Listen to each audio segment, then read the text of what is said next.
شان صدیق اکبر کا دیتے ہیں دیتے ہیں دیتے ہیں دیتے رہیں گے انشاءاللہ.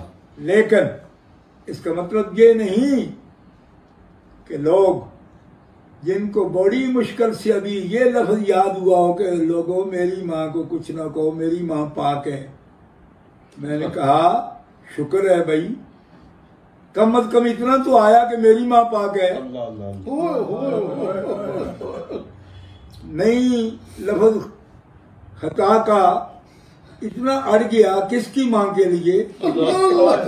حسنین کریمین طیبین طاہرین ظاہرین باہرین نیرین.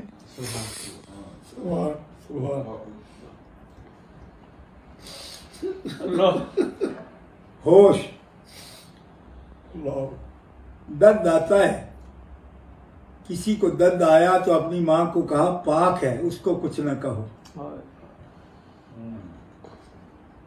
میں تو ان کی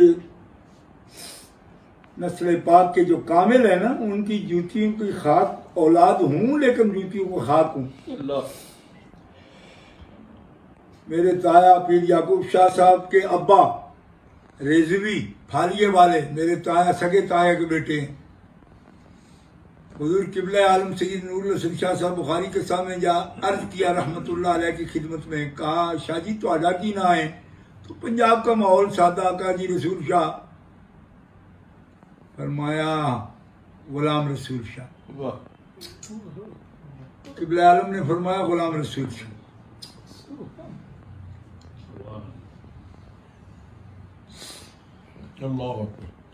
آل رسول بھی کہے گی تو کہے گی غلام رسول شاہ.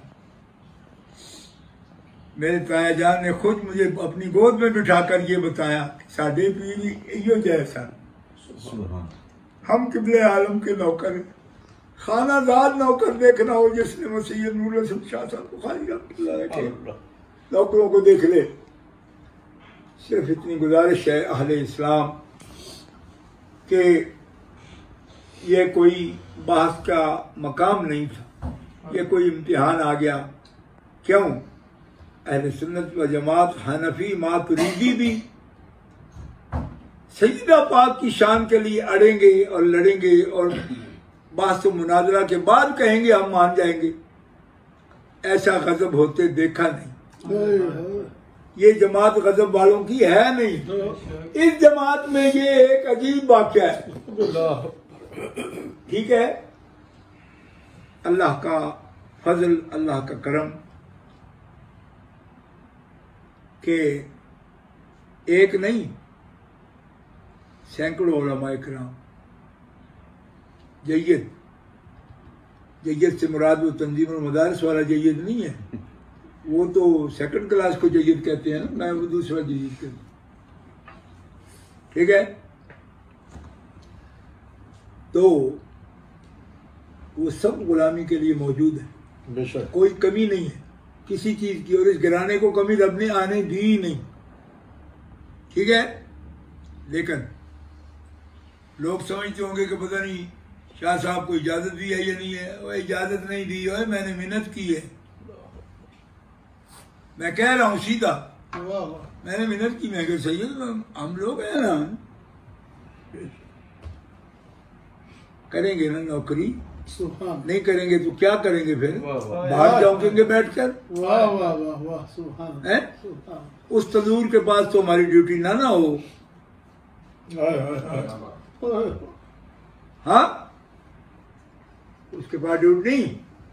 آل زہرا ہیں جن کے لیے صحیح حدیث میں رسول پاک کا فرمان ہے، من حب ہذین یعنی الحسن والحسین اباہما و امہما کان معی فی درجتی فی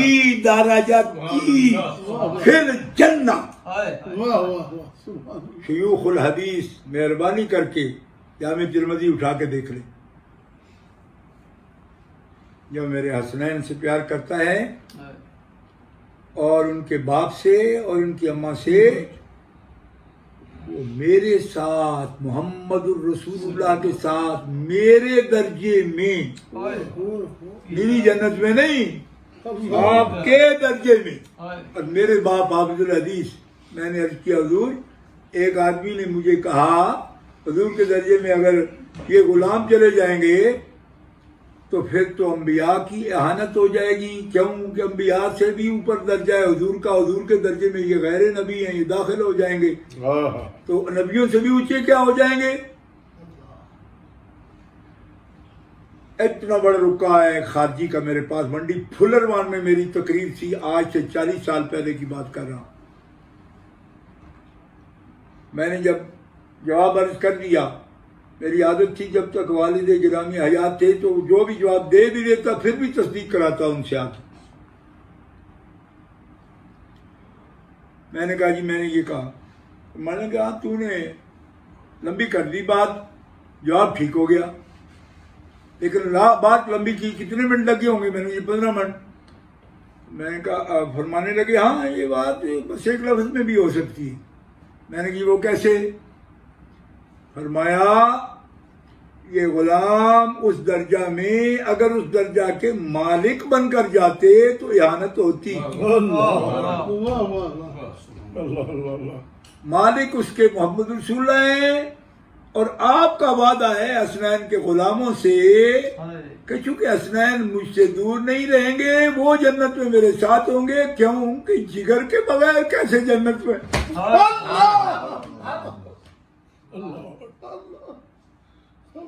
خاتون جنت کے بغیر وہ جنت کیسی ہوگی؟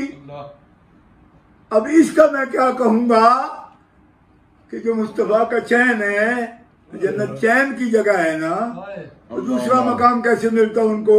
یہ چین جن کے بغیر ملتا نہیں۔ کوئی سمجھ آئی؟ لوگ آج ہم سے یہ بھی پوچھتے ہیں جی وہ ان کو حضور کے لیے سہارا کہہ دیا کسی نے کوئی لفظ بول دیا تو چین بجبی ہو گئے۔ او میں کہا پاگلو کیا تمہارے ذہن بن گئے ہیں؟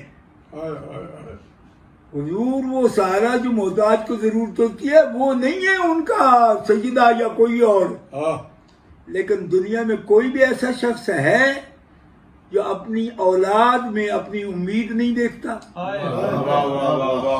کیا دماغ خراب ہو گئے آپ کے یار؟ کیا خارجیوں نے کوئی بھنگ پلا رکھی ہے آپ؟ دماغ کے سوتے ہی بند ہو گئے۔ تم میں کون عالم ہے کہ جس کا بیٹا نہیں تھا تو وہ در بدر تھا کہ ہونا چاہیے؟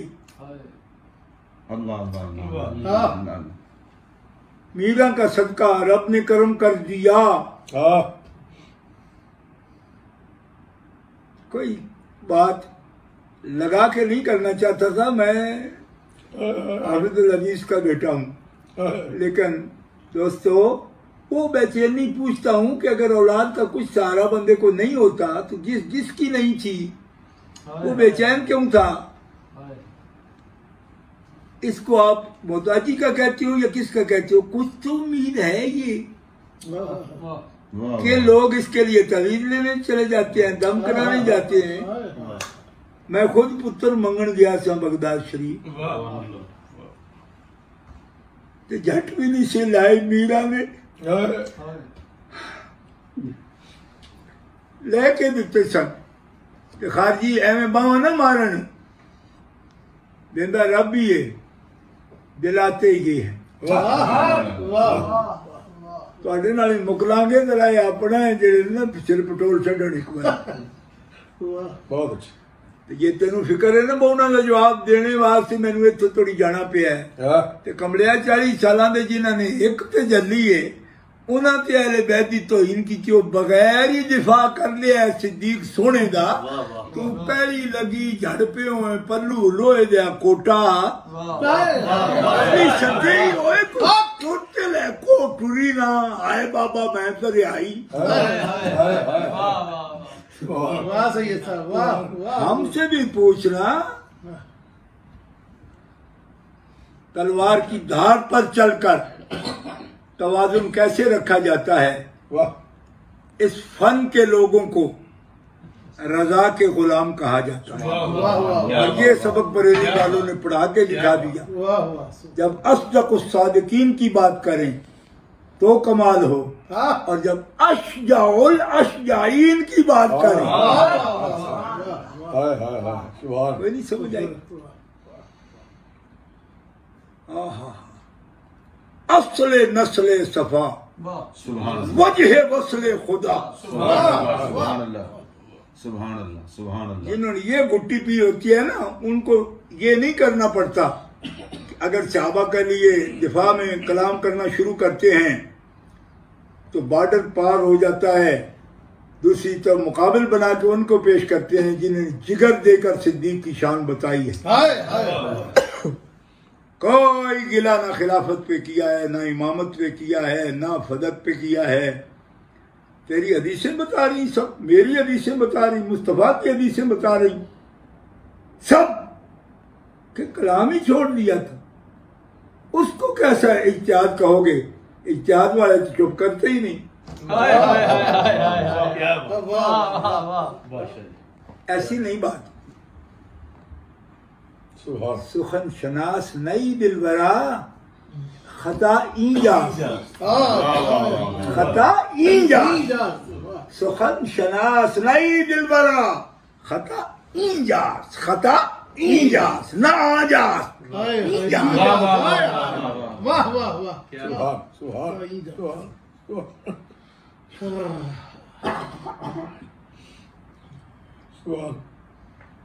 بس بات زیادہ ہو گئی لیکن چپ رہ نہیں سکتا. چپ رہ نہیں سکتے. دکھ نہ ہوتا. آج بھی کسی نئی فرقہ بندی کی ضرورت نہیں، نہ کوئی گروہ بندی کی ضرورت ہے. اصلاح کی ضرورت ہے. نام نمود کی خواہش نہیں. آج لوگوں کے وقف بنانے، ٹرسٹ بنانے اور دارالعلوم قائم کرنے، اکیڈمیاں بنانی لوگوں نے سیکھی ہیں، ہے نا. 1925 میں جس کا پردادا امیر ملت ٹرسٹ قائم کر گیا اور گاؤں کے گاؤں کو کہہ گیا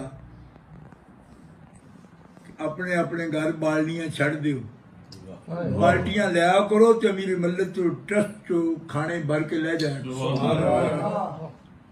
اب خواہش نہیں ان کی ایسے ہم لا تزکوا انفسکم کے ساتھ کوئی بات کرنے کی تیاری نہیں. لیکن میں یہ اس لیے کر رہا ہوں کہ جب تک اصولی عقائد میں کوئی شخص متبع ہے اپنے مالکوں کا اور اپنے انصاب کا اور اپنے اجداد کا، اس کے لیے احتیاط لازم ہے. ٹھیک ہے. باقی ایک اشارہ دیتا ہوں اگر کسی کو سمجھ آ جائے. میں خادم ہوں آپ سب کا، اہل سنت و جماعت کا. میرا اور کوئی اعزاز نہیں ہے نوکری، اگر وہ بھی قبول ہو جائے. اگر ہماری علماء صاحب علم جن کو اللہ تعالیٰ نے ذہانت دی ہے اور وہ لوگ دین کو سمجھتے ہیں، صحابہ کرام اور اہل بیت اطہار کے بارے میں توازن کسی طرح بھی کھو بیٹھیں گے نا تو موقع پیدا کریں گے. آپ اگر خارجیوں کی طرفداری کرو گے نا تو لوگوں کو رافضیت کی طرف دھکیل دو گے، اور اگر تم رافضیت کی طرف رہو گے تو اس صورت میں یعنی اگر صحابہ کرام کے وکیل بنے اور توازن کھو بیٹھے، رافضیت کو فروغ ہوگا. اور اسی طرح اگر اہل بیت اطہار کے طرف وکالت کرتے ہوئے حد سے بڑھے، اور حد کیا ہے؟ عقائد اہل سنت و جماعت، اس سے بڑھے تو لوگوں کو خارجیت کی طرف دھکیل دو گے. یہ ہے مشکل ترین مقام جو سنی مبلغ کے پیش نظر ہوتا ہے. اور ایک لمحے کو اوجل ہو جائے تو جو خطا کا جو نتیجہ نکلتا ہے وہ آپ نے دیکھ لیا. اس لیے یہ بڑا خاص مقام اہل سنت و جماعت کو ایسے ہی تو نہیں. حضرت مولا علی نے روایت کر دیا کہ یوم تبیض وجوہ و تسود وجوہ، جس دن کچھ چہرے سیاہ ہوں گے کچھ سفید ہوں گے. پوچھا جی وہ جو سفید چمکدار ہوں گے وہ کون ہوں گے؟ تو مولا نے کیا فرمایا؟ ہم اہل السنت والجماعہ. تو چہرے چمکانا یوں ہی نہیں، اس کے لیے توازن، واہ سید بادشاہ واہ. کنڈے سے مکھن پکانا اس کو کہتے ہیں. ٹھیک ہے. آخری لفظ میرے پیر کا، حضرت قیوم زمانی قطب ربانی مجدد الفسانی شیخ احمد سرہندی الفاروقی رحمہ اللہ، فرمایا محبت اہل بیت و عزت صحابہ اکرام صحابہ شرط تسنن است. سنی ہونے کی شرط یہ ہے کہ محبت صحابہ کا، محبت اہل بیت کامل طور پر جلوہ گر ہو، اور اکرام صحابہ، اس کے اکرام کا ترجمہ عزت کر رہا ہوں اگر سمجھ نہ آئے، عزت صحابہ کامل طور پر دل میں موجود ہو. یہ دونوں نسبتیں ایک وقت میں جس کے حاصل ہیں، اس کے سنی ہونے کی سارے شرطیں پوری ہیں. یہ میرے پیر کا فرمان ہے. اللہ تعالیٰ آپ کو سلامت رکھے اور آپ زیادہ اضطراب بے چینی میں نہ رہیں. انشاءاللہ سیدوں نے جس گاڑی کی بھی ڈرائیونگ کی سیٹ پر رہے ہیں، انشاءاللہ میرے والد فرماتے تھے کہ آل رسول کریم آگ لگانے والے نہیں، آگ بجھانے والے، آگ بجھانے والے ہیں. لیکن ہم چاہتے ہیں کہ ادب والوں کے ادب کیے جائیں، احترام والوں کے احترام کیے جائیں، شان والوں کی شان کا اعتراف کیا جائے. کیوں؟ اس لیے کہ جن کی عظمتوں کے باب رسول اللہ نے خود کھول دی، محدثین نے ان کے لیے ابواب قائم کر دی.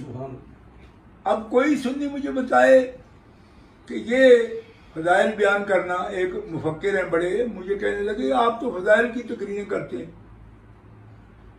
میں نے کہا فضائل کی تقریریں میں نہیں کرتا، رسول پاک نے فضائل اور مناقب کے باب کے باب پورے بیان کر دیے. یہ تو سنت رسول پاک ہے.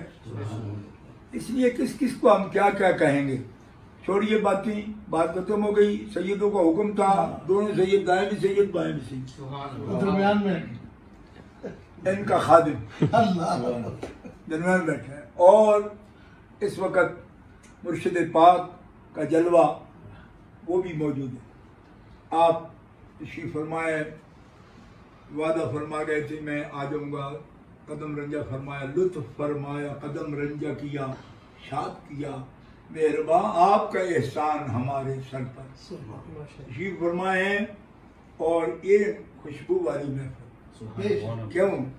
ان کے نام آنے سے خوشبو آ جاتی، تازگی آ جاتی ہے، اور وہ خوشبو حاصل ہے انشاءاللہ اللہ کے فضل و کرم سے. اور پریشان نہ ہوں، مضطرب نہ ہوں. انشاءاللہ تقاضے حکمت کے بھی، موعظہ حسنہ کے بھی، اور جدل ہو تو جادلہم باللتی ہی احسن. ہی حسن نہیں، احسن. احسن اللہ نزل احسن الحدیث، اس کی روشنی میں. تو گرامی قدر حضرات، میں دعا گو ہوں آپ کے لیے، آپ ہمارے لیے دعا فرمائیے. اللہ تعالیٰ اس ملت کو اکٹھا رکھے. اہل سنت اہل خیر ہیں، اہل حق ہیں. ہمیں نئے مکالمت الصدرین لکھنے کی ضرورت نہیں ہے، وہ پرانے پھنسے ہوئے ہیں ابھی تک. اس لیے مکالمت الصدرین مت لکھیے، اور جو شانوں والے ہیں ان کی شان کے لیے اپنے گردنیں خم کیجئے. جو ان کے لیے عزت میں گردنیں خم کریں گے، اللہ ان کو سرفراز کرے، وہی سربلند ہوں گے. آخر دعوانا ان الحمد للہ رب العالمین.